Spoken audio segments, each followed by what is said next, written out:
Okay, here's the second part of chapter 12. Harry had never in all his life seen such a Christmas dinner.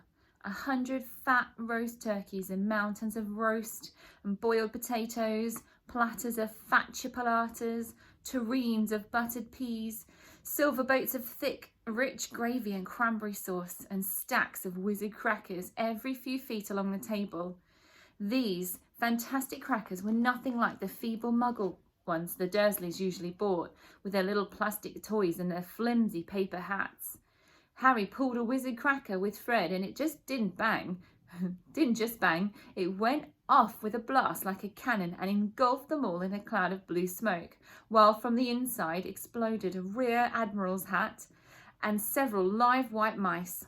Up on the high table, Dumbledore had swapped his pointed wizard's hat for a flowered bonnet and was chuckling merrily at a joke Professor Flitwick had just read to him. Flaming Christmas puddings followed the turkey. Percy nearly broke his teeth on a silver sickle embedded in his slice. Harry watched Hagrid getting redder and redder in the face as he called for more wine, finally kissing Professor McGonagall on the cheek, to Harry's amazement, giggled and blushed, her top hat lopsided. When Harry finally left the table, he was laden down with a stack of things out of the crackers, including a pack of non-explodable luminous balloons, a grow-your-own-warts kit on his new hat, and his own new wizard chess. The white mice had disappeared, and Harry had a nasty feeling they were going to end up as Mrs. Norris's Christmas dinner. Harry and the Weasleys spent a happy afternoon having a furious snowball fight in the grounds. Then, cold, wet and gasping for breath, they returned to the fire in the Gryffindor common room, where Harry broke in his new chess set by losing spectacularly to Ron. He suspected he wouldn't have lost so badly if Percy hadn't tried to help him so much. After a tea of turkey sandwiches, crumpets, trifle and Christmas cake, everyone felt so full and sleepy to do much before bed except sit and watch Percy chase Fred and George all over Gryffindor Tower because they had stolen his prefect badge. It had been Harry's best Christmas day ever, yet something had been nagging at the back of his mind all day. Not until he climbed into bed was he free to think about it, the invisibility cloak, and whoever had sent it. Ron, full of turkey and cake and with nothing mysterious to bother him, fell asleep almost as soon as he'd drawn the curtains on his four-poster. Harry leant over the side of his bed and pulled the cloak out from under it. His father's. This had been his father's. He'd let the material flow over his hands, smoother than silk, light as air. Use it well, the note had said. He had to try it now. He slipped out of bed and wrapped the cloak around himself. Looking down at his legs, he saw only moonlight and shadows. It was a funny feeling. Use it well. Suddenly, Harry felt wide awake. The whole of Hogwarts was open to him with this cloak. Excitement flooded through him as he stood there in the dark silence.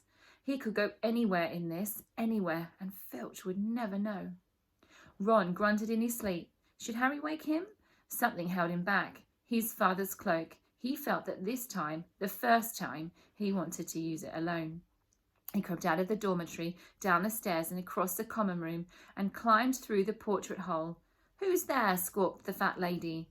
Harry said nothing. He walked quickly down the corridor. Where should he go? He stopped, his heart racing, and thought, and then it came to him, the restricted section in the library. He'd be able to read as long as he liked, as long as it took to find out who Flamel was. He set off, drawing the invisibility cloak tight around him as he walked. The library was pitch black and eerie. Harry lit a lamp to see his way along the rows of books. The lamp looked as if it was floating along in mid-air, and even though Harry could feel his arm supporting it, the sight gave him the creeps. The restricted section was right at the back of the library. Stepping carefully over the rope which separated these books from the rest of the library, he held up his lamp to read the titles. They didn't tell him much. Their peeling, faded gold letters spelled words in languages Harry couldn't understand. Some had no title at all. One book had a dark stain on it that looked horribly like blood. The hairs on the back of Harry's neck prickled. Maybe he was imagining it, maybe not, but he thought a faint whispering was coming from one of the books, as though they knew someone was there who shouldn't be. He had to start somewhere. Setting the lamp down carefully on the floor, he looked along the bottom shelf for an interesting-looking book.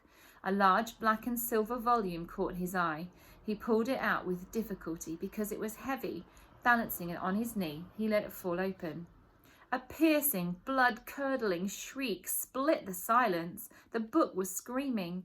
Harry snapped it shut, but the shriek went on, one high, unbroken, ear-splitting note. He stumbled backwards and knocked over his lamp, which went out at once.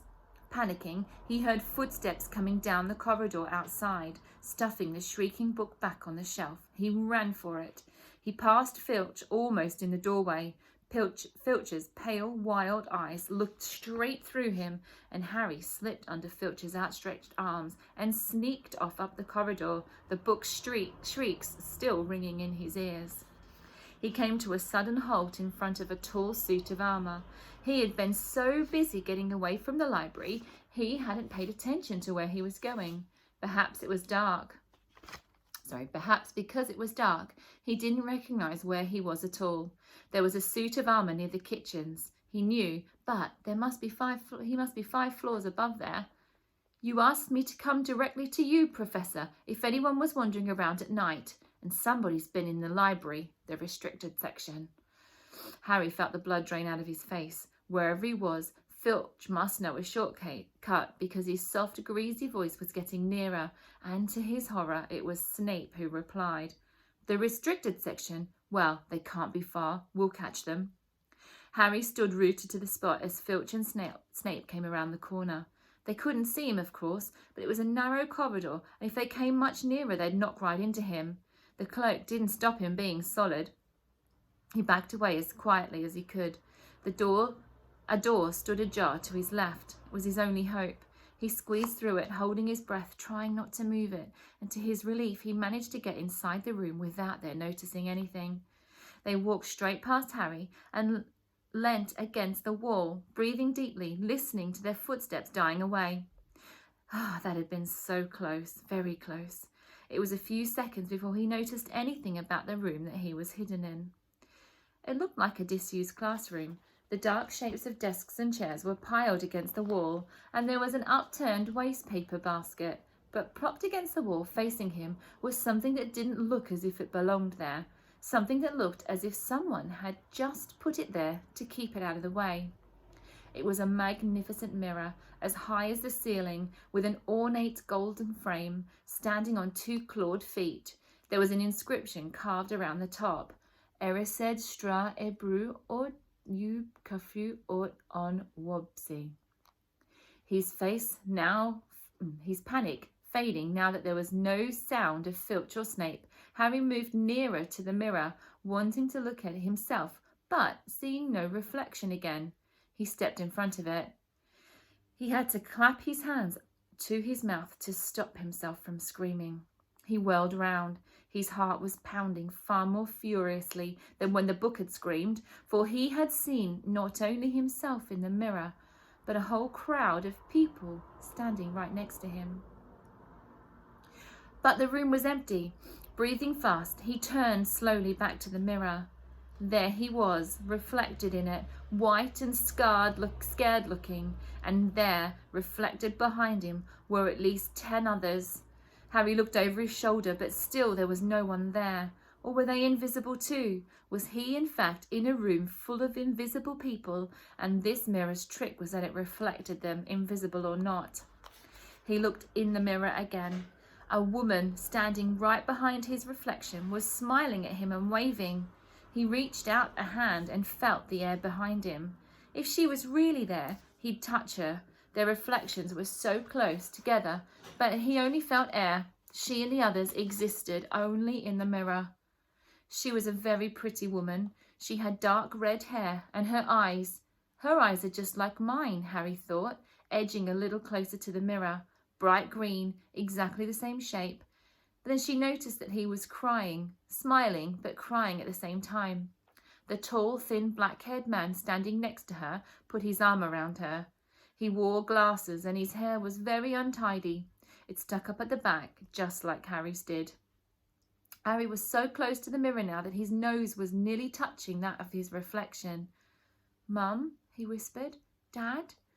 They just looked at him, smiling, and slowly Harry looked into the faces of the other people in the mirror and saw pairs of green eyes just like him, other noses just like his, even a little old man who looked as though he had Harry's knobbly knees. Harry was looking at his family for the first time in his life. The Potters smiled and waved at Harry as he stared hungrily back at them, his hands pressed flat against the glass as though he was hoping to fall right through it and reach them. He had a powerful kind of ache inside him, half joy, half terrible sadness. How long he stood there he didn't know. The reflections did not fade, and he looked and looked until a distant noise brought him back to his senses. He couldn't stay here. He had to find his way back to bed. He tore his eyes away from his mother's face, whispered, "I'll come back," and hurried from the room. You could have woken me, said Ron crossly. "You can come tonight. I'm going back. I want to show you the mirror." "I'd like to see your mum and dad," said Ron eagerly. "And I want to see all your family, all the Weasleys. You'll be able to show me your brothers and everyone."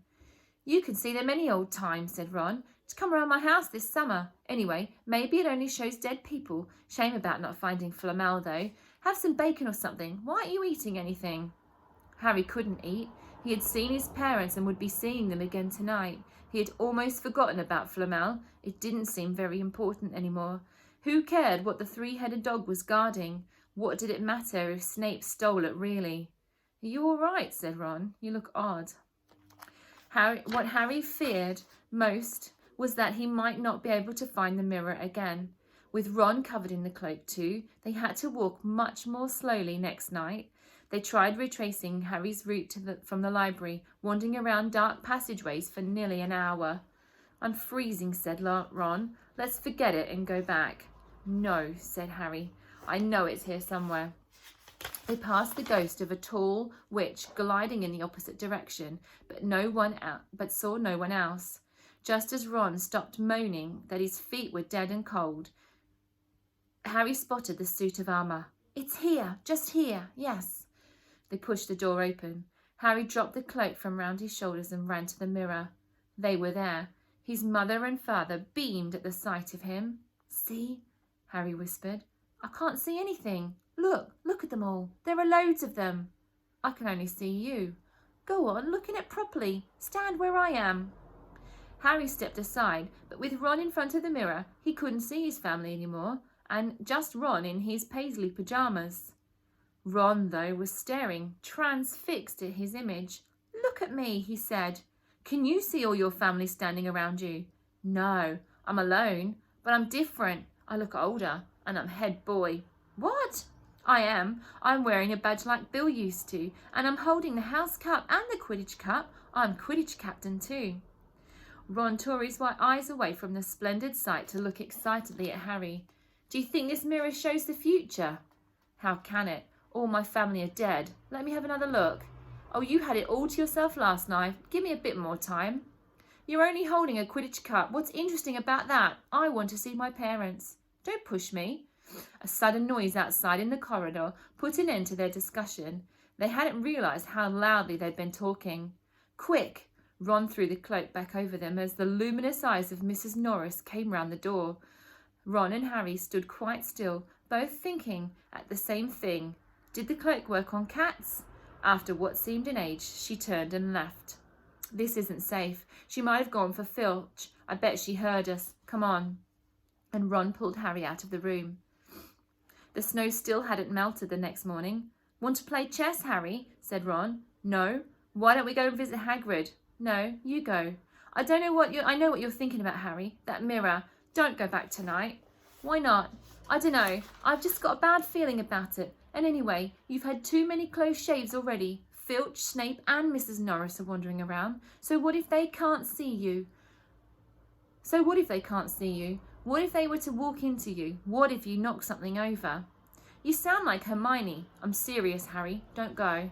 But Harry only had one thought in his head, which was to get back in front of the mirror, and Ron wasn't going to stop him. The third night he found his way more quickly than before. He was walking so fast he knew he was making more noise than wise, but he didn't meet anyone. and there were his mother and father smiling at him again, one of his grandfathers nodding happily. Harry sank down to sit on the floor in front of the mirror. There was nothing to stop him staying here all night with his family. Nothing at all, except... So, back again, Harry.